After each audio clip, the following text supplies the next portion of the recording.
Even though I start the game with a slightly clumsy head-on that leaves me damaged, it doesn't pay respect for the round that's about to unfold.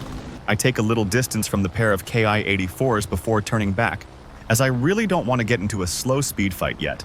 Now, I am running stealth, which definitely give an advantage in any head-on, and I am able to pick off this guy relatively safely. It's good practice to focus the highest up enemy first, but sometimes it's not really worth the time it takes. That is, if you are confident in being able to get multiple kills off the deck before they become an issue. For that reason, I decide to go for the lower enemies first in this game. Multiple 20mm rounds rip into this 109, and even though he lives, he is not in a condition to contest anyone now.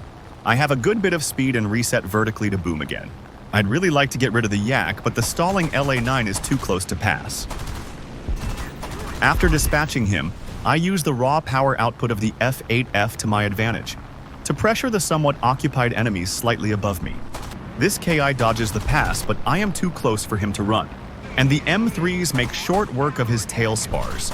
With 4 enemies down, I decide to keep up my momentum and try and hit this zero. The angle is not the easiest, but I manage to cripple him. And the way to deal with the zeros is to simply keep your energy state higher, never engaging in a turn fight. I still end up not getting him, but it's fine as long as I don't get slow with him. Next up, I need to start focusing on this Messerschmitt that's diving on me. Watch what I do carefully. I do not start pulling too early, as that will only make his leading and shot window larger, but instead, patiently wait till he is just on gun range, before starting evasion and overshoot attempt. At around 700 meter separation, I start pulling, but also include some roll to not fly in a linear path. This is the critical part. I need to turn myself into his wingtips direction to make the shot very hard. And once he starts flying past me in the vertical, I know I'm okay. I get a hit in, and in reality, there is very little he can do at this point. My allies end up killing him, but I basically know that I would have had him here. I head for a quick rearm to get ammo for the 3 enemies still remaining. I see a couple of ops on the F2G and head to help. I unfortunately rush my dive just a bit and start compressing, not being able to pull in effectively. But once again, being much faster, I am able to keep up the boom and zoom motion. He flies straight, and the 900-meter shot connects.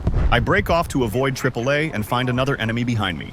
I pump a healthy amount of rounds in the head-on, but end up still doing only minor damage.